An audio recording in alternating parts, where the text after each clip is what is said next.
Bismillahirrahmanirrahim. Assalamualaikum warahmatullahi wabarakatuh. Pada kesempatan kali ini, saya akan membahas tentang Al-Idrisi, sang bapak peta dunia penemu globe. Bangsa Eropa dan dunia barat menyebutnya Idrisi atau Drusus. Muhammad Al-Idrisi ialah salah satu ilmuwan besar dalam sejarah. Sosok Al-Idrisi dijuluki sebagai sang bapak peta dunia. Dialah yang pertama kali merancang peta dunia yang detail dan akurat. Andalusia merupakan sebutan bagi negeri Islam yang pernah berjaya di semenanjung Iberia pada abad ke-8 hingga ke-15 Masehi. Wilayahnya dipimpin berbagai dinasti Muslim yang datang silih berganti. Pada Daulah Morabitun berkuasa, lahirlah sosok cendekiawan dan saintis Muslim Andalusia yang sungguh brilian. Namanya Muhammad Al-Idrisi. Sosok ilmuwan Muslim ini bahkan dijuluki sebagai bapak peta dunia. Hal ini karena Al-Idrisi yang mula-mula menciptakan peta dunia dan globe pertama secara akurat. Demikian menurut Hasanul Rizqa dalam artikelnya. Muhammad Al-Idrisi As-Sabta Asy-Syarif As-Saqli lahir pada 1100 Masehi atau 493 Hijriah di Ceuta atau Sabta, kawasan pesisir Maghribiyah, Afrika Utara.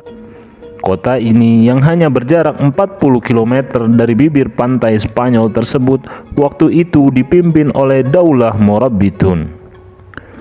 Muhammad Gharib Jaudah dalam 147 ilmuwan terkemuka dalam sejarah Islam menjelaskan, Al-Idrisi berasal dari keluarga Idrisiyah yang termasuk kelompok Al-Alawiyah.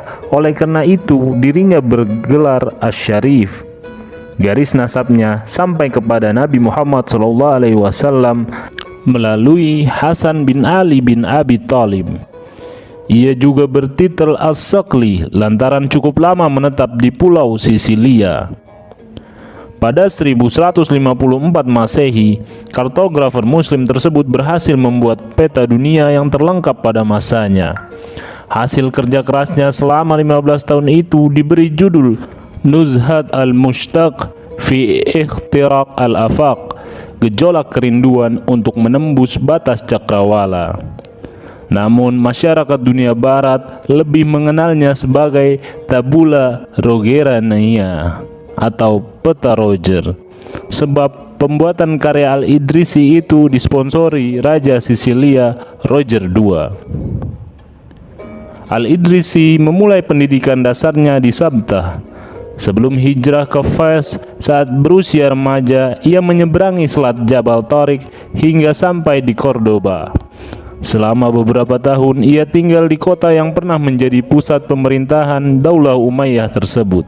Walaupun kekuasaan Daulah Umayyah telah tergantikan berturut-turut oleh eksistensi Taifah dan Morabitun, Cordoba tetaplah mempesona. Inilah salah satu mercusuar peradaban yang harum namanya bukan hanya di Iberia, melainkan juga seluruh Eropa. Ada banyak majelis ilmu dan sekolah tinggi di sana yang menjadi pusat kegiatan intelektual dengan beragam spesialisasi keilmuan. Selama menuntut ilmu di kota Cordoba, Al-Idrisi mempelajari matematika dan ilmu astronomi. Perhatiannya juga tercurah pada kajian ilmu botani, farmasi, biologi, dan kedokteran. Bagaimanapun, dirinya kemudian memilih tekun pada bidang geografi. Waktunya juga digunakan untuk banyak membaca.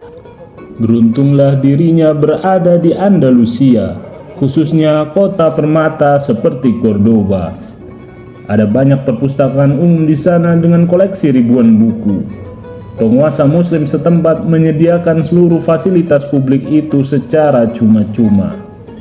Dari beragam buku yang dibacanya, beberapa judul berkaitan dengan studi ilmu bumi.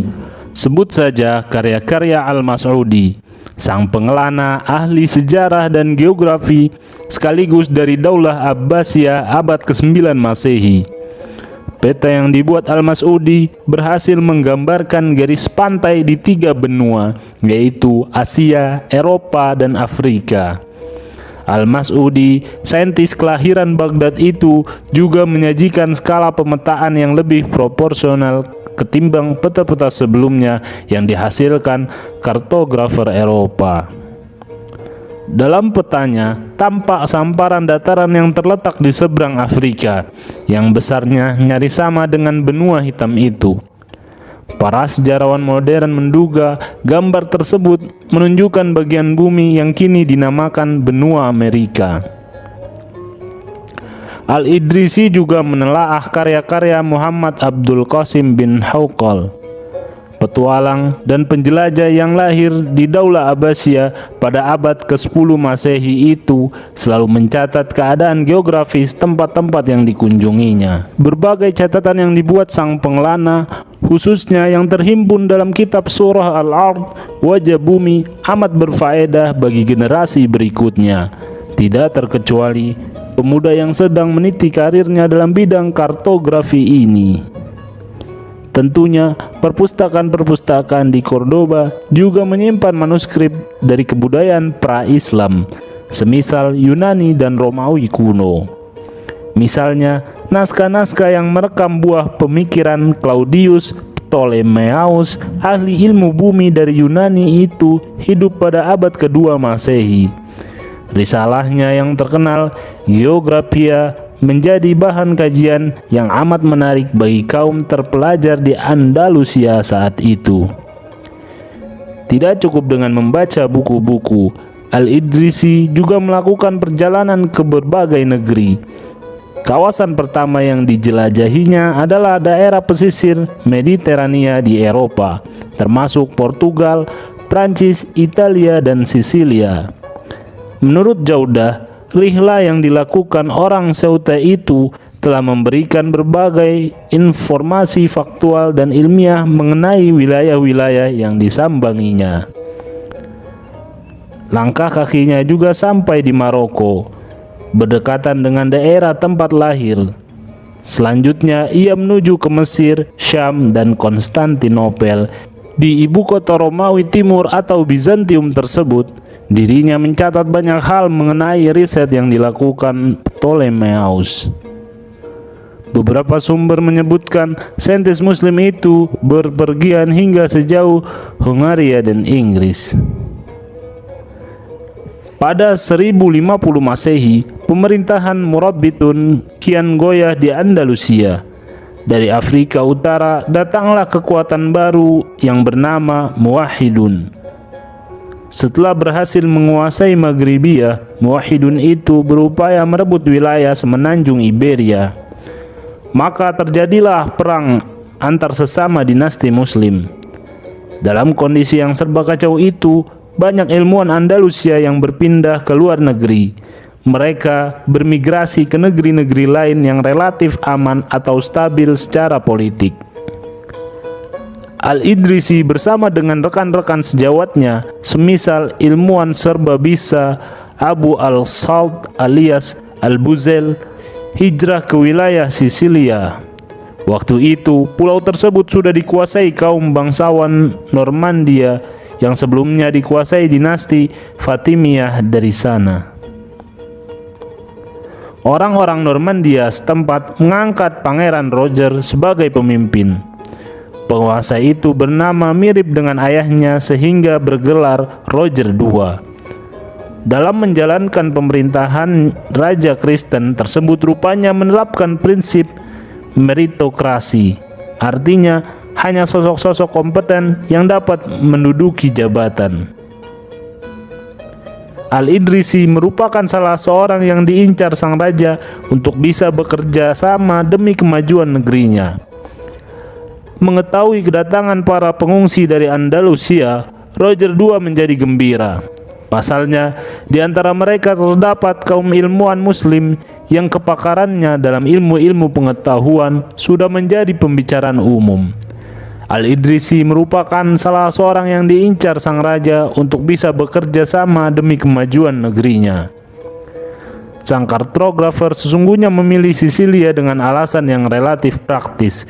Pulau tersebut merupakan salah satu kota bandar niaga yang sibuk di kawasan Mediterania, Laut Tengah. Ada banyak pedagang dari berbagai bangsa yang singgah di sana. Mereka syarat akan pengalaman mengarungi samudra luas serta mengunjungi banyak kota dan negeri di dunia. Dengan mengumpulkan data dan informasi geografis dari mereka, Al-Idrisi dapat menjaring informasi yang berharga mengenai detail tentang kota-kota penting di seluruh dunia. Tentunya, keterangan yang paling diburunya adalah deskripsi tentang keadaan geografis daerah-daerah yang mereka telah sambangi. Dari jawaban para pelaut itu, dirinya dapat mengonstruksi rancangan peta dunia dengan lebih sempurna. Roger II benar-benar menaruh simpati pada ketekunan Al-Idrisi. Setelah mengundangnya ke istana, Raja Nasrani itu memintanya untuk membuat sebuah peta dunia.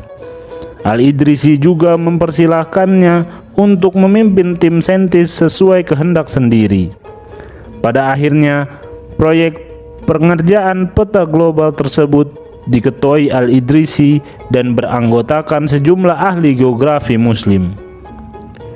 5 tahun sejak menjadi pendatang di Sisilia, ia pun mulai bekerja untuk menyelesaikan peta dunia buatannya. Al-Idrisi melakukan studi selama belasan tahun untuk dapat menghasilkan karya yang sungguh-sungguh perinci dalam menggambarkan muka bumi.